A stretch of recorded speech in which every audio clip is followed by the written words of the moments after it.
முதலாவது அந்த பிள்ளைகள் பார்ப்பதைத்தான் படிப்பார்கள். சைல்ட் சைக்காலஜி, சிறுவர் உளவியல்ல நீ பாருங்க, நேசரிக்கு போன அந்த பிள்ளைக்கு எப்பல்னு எழுதி கொடுத்தா வாசிக்காது, படத்தை பார்த்தா சொல்லும். அந்த பிள்ளைக்கு APPLEன்னா தெரியாது, வாசிக்க தெரியாது. அந்த படத்தை பார்த்தா என்ன செய்யும்?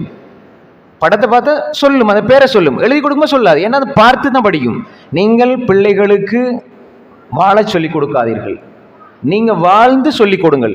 என் அம்மா தாஜிதல் எழும்புறாங்கன்னா புள்ள எழும்பும், என் அம்மா சுபூ தொழுறாங்கன்னா புள்ள சுபூ தொழும், எங்களோட அம்மா குர்ஆன் ஓதுறாங்கன்னா அந்த பிள்ளை கேட்டு மனப்பாடமாகும். நீங்க பிள்ளைகளுக்கு அலிபே தெரியாது, 3 வயசுல சூரத்து ரஹ்மான் பாடம், வாக்கியா பாடம், சூரா யாசின் பாடம், சூரா கஹஃப் பாடம். ஏன் காரணம்னா உம்மா ஓதுறதை கேட்டு கேட்டு பாடமாக்கிடுவாங்க. பிள்ளைகளுக்கு மனசக்தி அப்படி இருக்கும். ஏன்னா அந்த உள்ளத்துக்கு அந்த குப்பம், அந்த குப்பை கூளம் இதெல்லாம் நிரப்புறதுக்கு முன்னால, ஏன்னா பிள்ளை ஸ்கூலுக்கு போகும், அந்த பிள்ளை ஒரு கதை சொல்லும், இந்த பிள்ளை ஒரு கதை சொல்லும், பக்கத்து வீட்டுக்காரர்களுக்கு ஒரு கதை சொல்லுவாங்க, டிவியை பார்ப்பாங்க, ஃபோனை பார்ப்பாங்க. குப்பையில் நிரம்புறதுக்கு முன்னால ஃப்ரெஷ்ஷாக இருக்கும் பொழுது நிறைய விஷயங்களை உள்ளுக்குள்ள போடலாம். அப்ப அந்த டைம்ல நீங்க பிஸி ஆகினால் அந்த பிள்ளைகள் வழி தவறி போய் விடுவார்கள். நீங்க போய் கேட்டு பாருங்க. ரசூல் ஸல்லல்லாஹு அலைஹி வஸல்லம், ஆயிஷா நாயகி, ரசூலோட பிள்ளைகளோட பேருகளுங்க, அதெல்லாம் சொல்ல நிறைய இன்றைக்கு கண்கூடா பார்க்குறேன். வாப்பா நல்ல அறிஞராயிருப்பார், சில பொழுது வாப்பா மௌலவி, உம்மா மௌலவியா, வாப்பா டீச்சர், உம்மா டீச்சர் எல்லாம் படிச்சு கொடுப்பாங்க உலகம் முழுக்க. பிள்ளைக்கு ரசூலா பத்தி தெரியாது, ஆயிஷா நாயகி தெரியாது, ஹதீஜா ரலியல்லாஹு தெரியாது, ஹப்ஸா தெரியாது, ஜுவைரியா தெரியாது, உம்மு குல்தும் தெரியாது, ருக்கையா தெரியாது, ஜைனப் தெரியாது ரலியல்லாஹு. இவங்க எல்லாம் சொர்க்கவாதிகள், இவங்களை பத்தி தெரியாது. ஆனா நடிகளை பத்தி கேளுங்க, அப்படியே சொல்லுவாங்க. என்ன படம் இப்ப வந்து எல்லாம் தெரியும். அந்த பிள்ளை வீட்டுல பார்க்காது, அந்த பிள்ளை 8ஆம் வகுப்பு 10ஆம் வகுப்பு டியூட்ஸ் வரும், ஷேர் நோட்ஸ் அனுப்புவார் வாட்ஸ்அப் குரூப்ல, அதுல பிள்ளைகள் குரூப் அமைச்சிருவாங்க. உங்களோட கூட்டாளி, அதாவது நீங்க வீட்டுல நல்லா தான் வளர்ப்பீங்க, அந்த பிள்ளையோட கூட்டாளி என்ன செய்வா, பார்த்துட்டு அந்த படத்தை லிங்க் எடுத்து போட்டுருவா.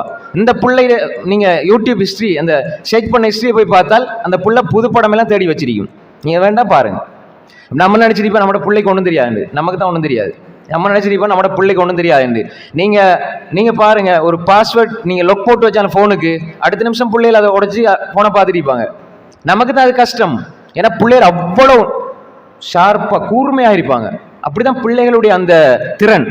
எங்களுக்கு தான் பிள்ளைகளுக்கு விளங்காது, பிள்ளைகள் இதை விளங்கிக்க மாட்டாங்க, பிள்ளைகளுக்கு தெரியாது நம்ம நினைச்சிருப்போம்.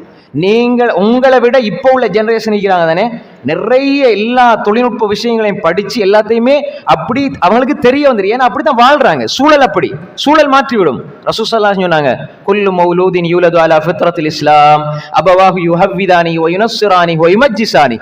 பிள்ளை எல்லாம் இஸ்லாத்துல தான் பிறக்கும்.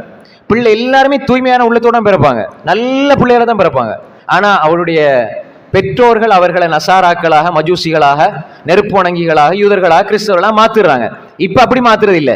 பிள்ளைகள் சினிமா நடிகைகளாக பெற்றோர்கள் மாற்றி விடுகிறார்கள். ஏன்னா பிள்ளை வந்து கரைச்சல் பண்ணா இந்த போனை கொடுத்துருவாங்க, கொடுத்துட்டு அவங்க கிச்சனுக்கு போயிடுவாங்க. அந்த பிள்ளை பார்த்துட்டு இருக்கும், அந்த பிள்ளை கொஞ்ச நேரம் விளையாட்டு பார்க்கும். யூடியூப்ல அந்த பிள்ளைக்கு தெரியாது எது வரும், திடீர்னு விளம்பரம் வரும். பயான் பார்த்துட்டு இருக்கும்போது இன்றைக்கு என்னென்னலாம் வருது.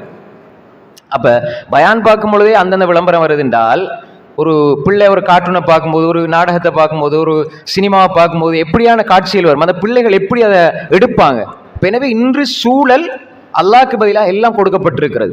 என்ன பிள்ளைக்கு இன்னைக்கு அது பெருமையா சொல்லுவாங்க, என்ன பிள்ளைக்கு போன்ல இருக்கிற எல்லாம் தெரியும் அப்படிங்குவாங்க. அந்த வயசுல அது தெரிகிறது பிள்ளை. 5 வயசுல கல்யாணத்தை பத்தி தெரியக்கூடாது பிள்ளைக்கு, அது பிள்ளை. அது அப்படி அந்த பிள்ளை பேசுதுன்னா அந்த பிள்ளை உளவியல் ரீதியாக அதை பாதிக்கப்பட்டீங்க. 5, 6 வயசுல 7 வயசுல 8 வயசுல திருமணத்தை பத்தி பேசினா நீங்க விரும்புவீங்களா? அந்தந்த வயசுல அதை பத்தி பேசணும்.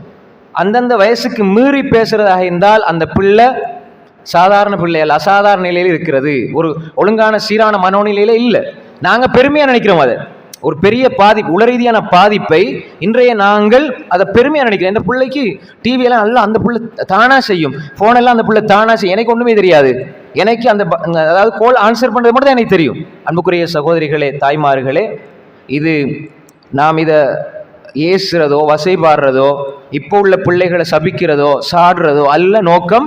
இதற்கு முழு காரணம் வீட்டுச்சூழல், பெற்றோர்கள் தான் காரணம். பிள்ளைகளுக்கு தெரியாது இது நல்லதா கெட்டதான் தெரியாது. வாப்பா சிகரெட்டை வச்சா என் வாப்பா தங்கமானவர், எனக்கு எல்லாம் வாங்கி தரார், சாக்லேட் பிஸ்கட் எல்லாம். அப்ப வாப்பா வாயில சும்மா வைப்பாரா? பிள்ளை என்ன செய்யும்? வச்சு பார்க்கும். வாப்பாக்கு முன்னுக்கு வைக்காது, இது என்ன நடக்குதுன்னு வச்சு பார்க்கும். யாரை பார்த்து பழகுது புள்ள? வாப்பாவை பார்த்து. உம்மா சினிமா பார்த்தா புள்ள பார்க்கும், உம்மா படம் பார்த்தா புள்ள பார்க்கும், உம்மா அடுத்தவங்களை பத்தி தவறா பேசுனா புள்ள பேசும். அப்ப எனவே முதலாவது அந்த புள்ள யாரை பார்க்குதோ பார்த்து தான் படிக்கும். அப்ப நாம் அடிப்படையில எங்களோட வீட்டு சூழலை